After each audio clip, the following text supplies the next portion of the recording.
Counselling round 1 result ಬಂದಿದೆ, but ಯಾವುದೇ seat allot ಆಗಿಲ್ಲ ಅನ್ನುವಂಥ ಸ್ಟೂಡೆಂಟ್ಸ್ ಈ ವಿಡಿಯೋನ ಕೊನೆ ತನಕನೂ ನೋಡಿ. ಸೊ ಈಗ ನೀವು ಕೆಇಎ ವೆಬ್ಸೈಟ್ಗೆ ಹೋಗ್ಬಿಟ್ಟು ಯಾವುದೇ ರೀತಿ ಚಾಯ್ಸ್ ನ ಎಂಟರ್ ಮಾಡುವಂತಹ ಅವಶ್ಯಕತೆ ಇಲ್ಲ. ನೀವು ಡೈರೆಕ್ಟ್ ಆಗಿ ರೌಂಡ್ 2ಗೆ ಪಾರ್ಟಿಸಿಪೇಟ್ ಮಾಡ್ತೀರಾ. ಸೊ ರೌಂಡ್ 2 ಪಾರ್ಟಿಸಿಪೇಟ್ ಮಾಡೋಕ್ಕಿಂತ ಮುಂಚೆ ಒಂದು ಕನ್ಸೆಂಟ್ ಫಾರ್ಮ್ ಅಂತ ಬರುತ್ತೆ, ಅದನ್ನ ನೀವು ಓಕೆ ಕೊಟ್ಮೇಲೆ ನೀವು ರೌಂಡ್ 2 ಅಲ್ಲಿ ಪಾರ್ಟಿಸಿಪೇಟ್ ಮಾಡ್ಬೋದು. ಸೊ ಅದಕ್ಕೂ ಮುಂಚೆನೂ ಮತ್ತೆ ಇನ್ನೊಂದು ಸ್ಟೆಪ್ ಇದೆ, ಅದೇನಂತಂದ್ರೆ ನೀವು ಸೆಟ್ ಮಾಡಿರುವಂತ ಆಪ್ಷನ್ ಎಂಟ್ರಿ ಪ್ರಿಯಾರಿಟಿ ಲಿಸ್ಟ್ ನ ರೀಆರ್ಡರ್ ಮಾಡ್ಬೋದು.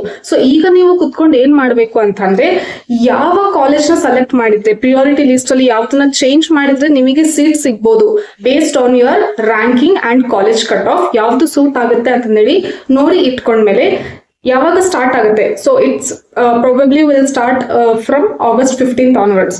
ಸೊ ಅದು ಯಾವಾಗ ಸ್ಟಾರ್ಟ್ ಆಗುತ್ತಲ್ಲ ಆಗ ನೀವು ಏನ್ ಮಾಡ್ತೀರಾ ಅಂತಂದ್ರೆ, ಬೇಸ್ಡ್ ಆನ್ ದ ಪ್ರಿಯಾರಿಟಿ ನೀವು ರೀಆರ್ಡರ್ ಮಾಡ್ಕೋಬೇಕು. ಸೊ ರೀಆರ್ಡರ್ ಮಾಡ್ಕೊಂಡ್ಮೇಲೆ ರೌಂಡ್ 2 ಅಲ್ಲಿ ನಿಮಗೆ ಕಾಲೇಜ್ ಅಲಾಟ್ ಆಗುತ್ತೆ.